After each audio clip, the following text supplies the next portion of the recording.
Good morning to everybody dear students. पिछली class में अपन ने माइटोकॉन्ड्रिया, क्लोरोप्लास्ट इनके बारे में पढ़ा था। आज का जो अपना टॉपिक है वो हम एक नया सेल ऑर्गेनल कोशिकांग लेंगे और आज का जो अपना टॉपिक है वो है न्यूक्लियस।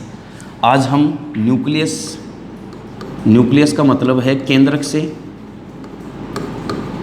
इसके बारे में पढ़ेंगे। बेसिक इसको हम थोड़ा सा देख चुके हैं जब अपन ने कोशिका की संरचना बनाई थी, यूकेरियोटिक सेल की जब हमने संरचनाएं पढ़ी थी, प्लांट सेल और एनिमल सेल, वहाँ पर हमने इसकी थोड़ी सी स्ट्रक्चर देखी थी कि किस तरह से न्यूक्लियस जो है सेल के अंदर प्रेजेंट होता है। तो आज हम इसके बारे में डिटेल पढ़ेंगे, विस्तृत रूप से इसका अध्ययन करेंगे इस क्लास में। तो सबसे पहले हम इसकी बात करते हैं न्यूक्लियस की। तो एक वैज्ञानिक थे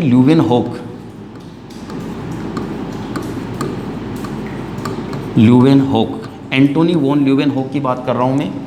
इन्होंने सर्वप्रथम एट फर्स्ट जो न्यूक्लियस है उसको फिश की जो आरबीसी होती है वहाँ से इसको प्रेषित किया था, सेपरेट किया था, पृथक किया था। ठीक है, तो सबसे पहले पृथक किसने किया था? एंटोनी वॉन ल्यूवेनहोक ने किया था फिश आरबीसी से। लेकिन ल्यूवेनहोक ने क्या किया, इसके बारे में फिर आगे कोई जानकारी नहीं थी, इसका विस्तृत अध्ययन नहीं किया था। तो इनके बाद एक वैज्ञानिक आए, रॉबर्ट ब्राउन, और ये आए 1831 में। इन्होंने क्या किया, जो केंद्रक होता है उस केंद्रक का विस्तृत अध्ययन किया था, डिटेल्ड स्टडी की थी, विस्तृत अध्ययन किया। तो केंद्रक का विस्तृत अध्ययन किसने किया? रॉबर्ट ब्राउन ने किया था 1831 में। और इन्होंने केंद्रक के नाम दिया था, इसलिए केंद्रक की खोज का जो श्रेय है वो किसको दिया जाता है? रॉबर्ट ब्राउन को दिया जाता है। क्यों दिया जाता है? क्योंकि केंद्रक का जो विस्तृत अध्ययन है वो किसने किया था? रॉबर्ट ब्राउन ने किया था। इसके बाद हम देखते हैं इसका ओरिजिन, मीन्स उत्पत्ति। तो केंद्रक का जो निर्माण है वो पहले से उपस्थित जो केंद्रक होता है उस केंद्रक में विभाजन होता है, और विभाजन के फलस्वरूप एक केंद्रक जो है वो दो केंद्रक में बदल जाता है। यानी जो पहले से सेल में प्रेजेंट न्यूक्लियस होगा उसमें डिवीजन, जब सेल डिवीजन होगा तो उस सेल डिवीजन के दौरान जब साइटोप्लाज्म का डिवीजन होता है तो उससे जस्ट पहले न्यूक्लियस का डिवीजन भी होता है, केंद्रक का विभाजन होता है, और एक केंद्रक से कितने केंद्रक बन जाते हैं? दो केंद्रक बन जाते हैं। इसके बाद हम बात करते हैं इसकी शेप एंड साइज की, इसका आकार और आकृति की। अगर हम इसकी आकृति की बात करें तो अलग अलग कोशिकाओं में केंद्रक की जो आकृति है वो अलग अलग होती है। और अगर हम साइज की बात करें तो केंद्रक का जो आकार है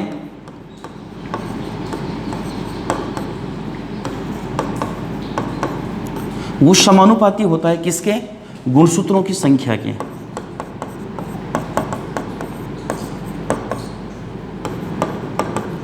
कहने का मतलब क्या है कि एक सेल में गुणसूत्रों की संख्या जितनी ज़्यादा होगी, केंद्रक का आकार जो है वो उतना ही ज़्यादा होता चला जाएगा। इसके बाद केंद्रक का जो अन्य नाम है वो है, इसको कोशिका का नियंत्रक व निर्देशक भी कहा जाता है। The controller and director of the cell is also known as nucleus.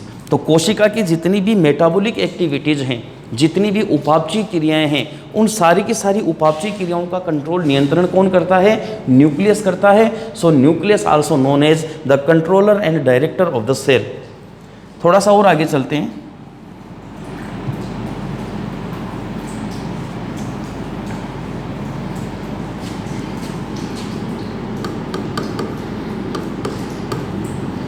Topic चल रहा है अपना न्यूक्लियस। इसके बाद न्यूक्लियस जो है इसकी अगर अपन स्ट्रक्चर की बात करें, संरचना की बात करें,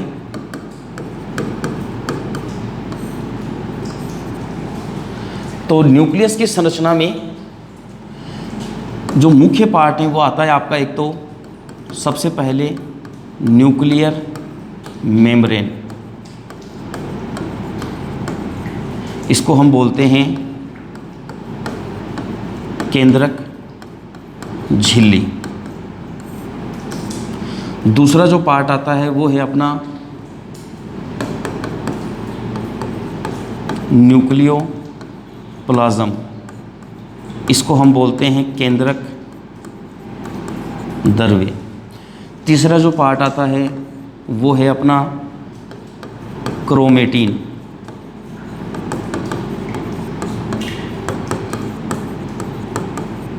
और चौथा जो पार्ट आता है वो है अपना न्यूक्लियोलस, जिसको हम बोलते हैं केंद्रिका। ये मुख्य भाग होते हैं कि न्यूक्लियस के। अगर हम इसके स्ट्रक्चर देखेंगे तो कुछ इस तरह से होगी।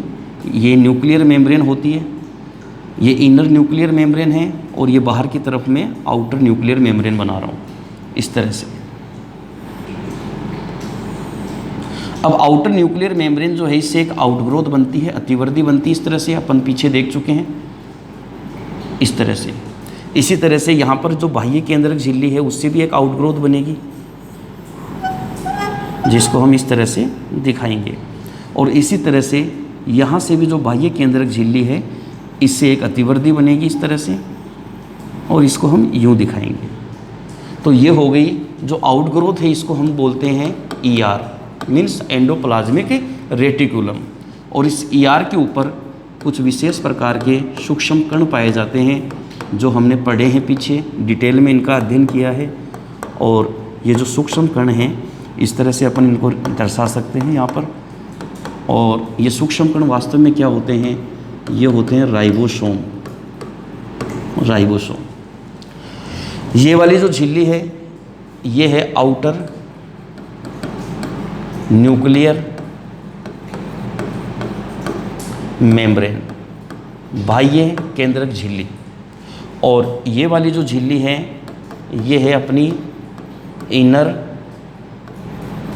न्यूक्लियर मेम्ब्रेन, यानी आंतरिक केंद्रक झिल्ली। और यहाँ पर कुछ विशेष प्रकार के इस तरह से ये पोर प्रेजेंट होते हैं, छिद्र पाए जाते हैं, और इन पोर्स को हम कहते हैं nuclear pore. Nuclear pore present होते हैं। इसके अलावा अंदर की तरफ इस तरह से जेनेटिक मटेरियल प्रेजेंट होता है, जेनेटिक मटेरियल, जिसको हम यहाँ पर क्या नाम दे रहे हैं, क्रोमेटिन नाम दे रहे हैं। आगे बताऊँगा आपको मैं डिफरेंस क्या है इसमें। एक विशेष प्रकार का और कोशिकांग केंद्रक में पाया जाता है, और इस कोशिकांग को हम नाम देते हैं न्यूक्लियोलस। न्यूक्लियोलस यानी ये वाला केंद्रिका। और इसके अलावा केंद्रक में विशेष प्रकार का द्रव पदार्थ भरा रहता है इस तरह से, और इस विशेष प्रकार के द्रव पदार्थ को हम बोलते हैं न्यूक्लियोप्लाज्म। और यहाँ पर जो इनर न्यूक्लियर मेम्ब्रेन होती है, यहाँ पर कुछ विशेष प्रकार के प्रोटीन फाइबर्स प्रेजेंट होते हैं। इस तरह से अपन इनको रिप्रेजेंट कर सकते हैं।